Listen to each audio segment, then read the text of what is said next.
अस्सलाम वालेकुम। Zaigham virtual academy के साथ मैं हूँ जैगम अब्बास। तो जैसा कि आप लोग जानते हैं, हमने जो है जीएसटी की जो है तैयारी स्टार्ट कर ली है। ठीक है, तो सब्जेक्ट हमारा वही है, साइंस है। तो जो आज का टॉपिक है वो है हमारा शेल्स इन एटम। मतलब एटम में कितने शेल्स होते हैं और शेल्स में क्या मौजूद होते हैं और शेल्स का क्या काम होता है, उसके बारे में हम आज पढ़ेंगे।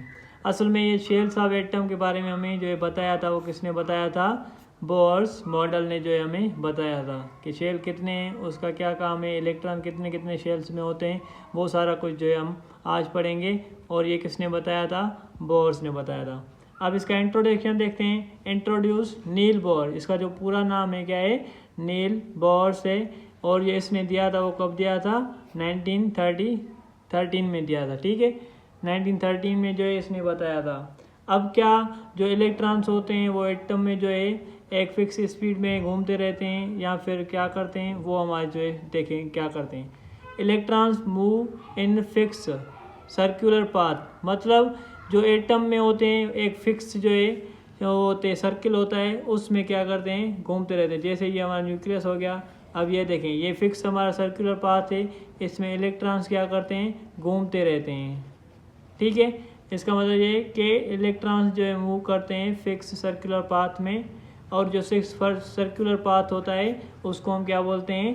शेल बोलते हैं, या फिर एनर्जी लेवल भी बोल सकते हैं। ठीक है, एनर्जी लेवल। अब आते हैं इसकी डेफिनेशन क्या है। The path around the nucleus where electrons revolve are called shells. मतलब इलेक्ट्रॉन्स जो हैं एटम के इर्द गिर्द घूमते रहते हैं, अराउंड घूमते रहते हैं, तो उसको हम क्या बोलेंगे? उसको हम शेल बोलेंगे। ठीक है, अब आते हैं शेल्स को हम रिप्रेजेंट कैसे करते हैं, मतलब उसको ज़ाहिर कैसे करते हैं। शेल्स के जो नाम होते हैं वो कौन से होते हैं? KLMNOPQ। ठीक है, अब यहाँ पे क्वेश्चन ये आ सकता है कि एटम में जो टोटल शेल्स होते हैं वो कितने होते हैं? 7 शेल होते हैं। अब यहाँ पे हम के से स्टार्ट करेंगे, कोई और नाम नहीं देंगे। जो शेल के नाम होते हैं वो यही होते हैं, KLMNOPQ, यही होते हैं 7 नाम शेल्स के। ये भी आप लोग याद कर सकते हैं। अब ऐसा क्वेश्चन आ सकता है कि जो थर्ड शेल है उसका नाम क्या है? उसका नाम है एम। अब यहाँ पे ये आ सकता है जो 7वां शेल है उसका नाम क्या है? उसका नाम है क्यू। ठीक है, तो ये हमारे क्या हो गए? शेल्स के नाम हो गए। अब ये देखते हैं कैपेसिटी, मतलब हर शेल में जो है कितने कितने इलेक्ट्रॉन्स आते हैं, उसकी हम कैपेसिटी देखते हैं। कैपेसिटी का कैसे पता चलेगा वो हम देखते हैं। उसमें हमें क्या मिलता है? एक फॉर्मूला मिलता है। अब यहाँ बोल रहा है maximum number of electron in shell. अब यहाँ पे आप लोग किसी भी शेल में जाना है। ठीक है, आप लोग अगर रट्टा नहीं लगाना भाई, पहले में 2 होते हैं, दूसरे में 8 होते हैं, तीसरे में जो है 18 होते हैं, रट्टा नहीं लगाना। बस आप लोगों ने क्या करना है? ये फार्मूला याद कर लेना है। फिर किसी भी शेल में अगर जाना हो तो इसमें वैल्यू पुट करेंगे, फिर आसानी से आप लोग बता सकते हैं कि इस शेल में इतने इलेक्ट्रॉन्स आते हैं। अब देखते हैं ये फार्मूला हमारा यहाँ पे लिखा है 2n²। 2 तो नंबर है, ये 2 नंबर है। इस n का मतलब क्या होता है? इस n का मतलब होता है नंबर ऑफ शेल। अब यहाँ पे देखो, मुझे अगर पता नहीं है कि 3 शेल जो है उसमें कितने इलेक्ट्रॉन्स हैं, नंबर 3 शेल जो है, एन का मतलब क्या होगा? Number of shell. अब कौन से में देखना है? 3 में देखना है, तो एन की जगह हम क्या रखेंगे? 3 रखेंगे। 2 यहाँ पे 3 रखेंगे, उसके ऊपर क्या देंगे? स्क्वायर। तो सबसे पहले हम क्या सोल्व करेंगे? स्क्वायर करेंगे, तो 2 सेम रहेगा। अब 3 का स्क्वायर क्या होगा? 9 होगा। अब 2 9 18। अब देखें जो थर्ड शेल होगा उसमें हमारे इलेक्ट्रॉन्स कितने आएंगे? 18 इलेक्ट्रॉन आएंगे। ठीक है, अब अगर हमें 7 शेल में देखना है तो भी हम फार्मूला वही रखेंगे, 2 मल्टीप्लाई एन का मतलब हमें कौन सा शेल देखना है? 7 देखना है, तो उसके ऊपर देंगे स्क्वायर। अब यहाँ पे 2 मल्टीप्लाई, अब 7 का स्क्वायर क्या होगा? 7 7 49। अब 2 49 का कितना होगा? 98। मतलब जो 7 शेल होता है उसमें टोटल इलेक्ट्रॉन्स कितने आते हैं? 98 आते हैं। ठीक है, अब यहाँ पे मेन टॉपिक है हमारा इलेक्ट्रॉन कॉन्फ़िगरेशन। मतलब जो इलेक्ट्रॉन्स होते हैं उसको हम शेल्स में कैसे जो डिस्ट्रीब्यूट करते हैं। फार्मूला हमारा ये वही आएगा। अब देखते हैं। अब यहाँ पे इलेक्ट्रॉन याद रख लें आप लोग। अगर हमारे पास सोडियम एटम है, ठीक है, सोडियम की जो साइन होती है Na होती है, इसका जो एटॉमिक नंबर होता है वो 11 होता है, और एटॉमिक मास क्या होता है? 23 होता है। अब ये इसमें एक कन्फ्यूजन ये आती है, अब यहाँ पे हमारा एटॉमिक नंबर भी है और एटॉमिक मास भी है। अब जो इलेक्ट्रॉन कॉन्फ़िगरेशन करते हैं वो हम किसकी मदद से करते हैं, एटॉमिक नंबर के बेस पे करते हैं। कभी भी हम एटॉमिक मास के बेस पे नहीं करेंगे, जो एटॉमिक नंबर होगा उसके बेस पे हम जो है इलेक्ट्रॉन कॉन्फ़िगरेशन करेंगे। जब तक आप लोगों को ये एटॉमिक नंबर याद नहीं होंगे तब तक जो है आप लोग इलेक्ट्रॉन कॉन्फ़िगरेशन किसी की भी नहीं कर सकते। अब अगर आप लोगों को सिंपल ये आएगा भाई सोडियम की जो है इलेक्ट्रॉन कॉन्फ़िगरेशन करके दिखाओ, तो आप लोगों को अगर एटॉमिक नंबर याद होगा तो इसकी जो इलेक्ट्रॉन कॉन्फ़िगरेशन आसानी से कर सकते हो। अब यहाँ पे देखो हमें एटॉमिक नंबर, ये हो गया हमारा एटॉमिक नंबर और ये हो गया एटॉमिक मास। एटॉमिक नंबर को हम Z से डिनोट करते हैं, एटॉमिक मास को हम A से डिनोट करते हैं, ठीक है। अब इसकी करते हैं 11, जो एटॉमिक नंबर है इसका, ये हो गया हमारा न्यूक्लियस। अब यहाँ पे हमें पता है, अब यहाँ पे देखो पहले शेल में हमें पता नहीं है कितने इलेक्ट्रॉन आते हैं, तो आप लोग क्या करोगे, वही फार्मूला रखे 2n²। अब यहाँ पे 2 मल्टीप्लाई, अब यहाँ पे पहला शेल है तो वह इनकी जगह क्या रखेंगे, 1 रखेंगे। 2 1 का स्क्वायर क्या होगा, 1 होगा, 2 1 2। अब इसका मतलब है जो पहला शेल होगा उसमें कितने इलेक्ट्रॉन आएंगे, 2 इलेक्ट्रॉन आएंगे, ठीक है। अब इसके बाद मतलब एक और शेल बनेगा, ठीक है। अब यहाँ पे दूसरे शेल में भी हमें पता नहीं है तो फिर से वही फार्मूला अप्लाई करेंगे 2n²। तो यहाँ पे 2n की जगह क्या रखेंगे, हम 2 रखेंगे, उसके ऊपर स्क्वायर।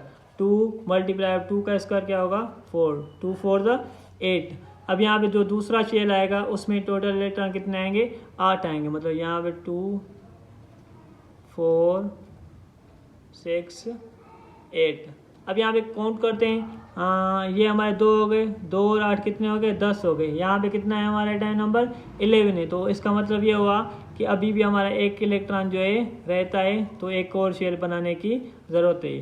तो यहाँ पे अब एक बन गया तो इसमें हम एक ही रखेंगे, लेकिन जो तीसरा शेल आएगा उसमें कितने इलेक्ट्रॉन आएंगे देखते हैं, 2n², 2 3² 2 मल्टीप्लाई, अब 3 का स्क्वायर क्या होगा, 9 होगा, 2 9 18। अब यहाँ पे थर्ड शेल में जो है इलेक्ट्रॉन की गुंजाइश कितनी है, 18 की है, लेकिन हमारे पास बची एक क्या है तो हम एक ही रखेंगे। ऐसा नहीं होगा 18 इलेक्ट्रॉन, अब कहाँ से आएंगे, 17 इलेक्ट्रॉन हो, तो यहाँ पे एक बच गया है तो हम एक ही रखेंगे, ठीक है। अब यहाँ पे हमें जो शेल्स होते हैं, यहाँ पे 3 शेल हैं, ठीक है। अब यहाँ पे शेल जो है, अब पीरियोडिक टेबल पे आते हैं हम, अब पीरियोडिक टेबल पे आते हैं। अब यहाँ पे देखो ये 3 शेल हैं। अब नंबर ऑफ शेल जो है डिनोट करते हैं,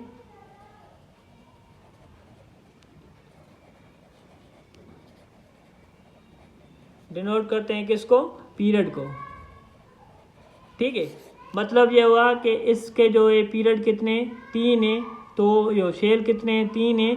तो ये जो है सोडियम जो है कौन से पीरियड में होगा, 3rd पीरियड में होगा, ये याद रख लें, ठीक है। अगर 4 शेल आएंगे तो 4 पीरियड में होगा, 5 शेल आएंगे तो 5 पीरियड होगा। अब यहाँ पे ये क्वेश्चन हो सकता है कि जो एटम में 7 शेल होते हैं वो 7 शेल क्यों होते हैं, 7 शेल इसलिए होते हैं क्योंकि पीरियोडिक टेबल में जो पीरियड होते हैं वो भी कितने होते हैं, 7 होते हैं। इसीलिए हमारे पास जो है शेल भी कितने होते हैं, 7 होते हैं। इसमें एक और बात भी है, अब यहाँ पे जो लास्ट शेल है उसमें जितने इलेक्ट्रॉन आएंगे वो जो एटम उसी ग्रुप में आएगा, ठीक है। अब यहाँ पे आप लोगों को पीरियोडिक टेबल में जाने की ज़रूरत नहीं है, कहीं पे जाने की ज़रूरत नहीं है। आप लोग जो एटम है उसकी इलेक्ट्रॉन कॉन्फ़िगरेशन कर लें, जितने शेल आएंगे आप लोग उसको सीधा बता देंगे भाई ये जो है एटम इस शेल में आएगा। उसके बाद जो लास्ट शेल होगा उसमें जितने इलेक्ट्रॉन आएंगे वो जो है उसी ग्रुप में आ जाएगा, ठीक है। तो ये था हमारा, एक और एग्जांपल लेते हैं, ऑक्सीजन। ऑक्सीजन जो है हमारा क्या है, ऑक्सीजन का एटॉमिक नंबर कितना होता है, 8, और इसका एटॉमिक मास होता है 16। तो यहाँ पे हम अगर आप लोगों को ये थोड़ी सी ज़्यादा प्रैक्टिस कर लेंगे तो जो है बिना ये कैलकुलेशन किए ये आप लोग कर लेंगे। अब देखें पहले में हमारे कितने इलेक्ट्रॉन आते हैं, 2 आते हैं, ठीक है। अब उसके बाद हम दूसरा शेल बनाते हैं, अब हमारे पास टोटल 8 हैं, लेकिन दूसरे शेल में भी हमारे 8 आते हैं, तो 2 आ गए भाई, कितने बचेंगे, 6 बचेंगे। तो यहाँ पे 2, यहाँ पे 2 और यहाँ पे 2, ठीक है। तो ये हमारी क्या हो गई, इलेक्ट्रॉन कॉन्फ़िगरेशन। अब यहाँ पे जो है सोडियम की देखें कैसे करते हैं, सोडियम हो गया, सोडियम कैसे करते हैं, के में कितने आए, 2, एल में कितने आए हमारे 8, और एम में कितने आए हमारे 1। अब इसमें ऐसा आ सकता है क्वेश्चन कि जो सोडियम एटम है उसके एम शेल में कितने इलेक्ट्रॉन आएंगे।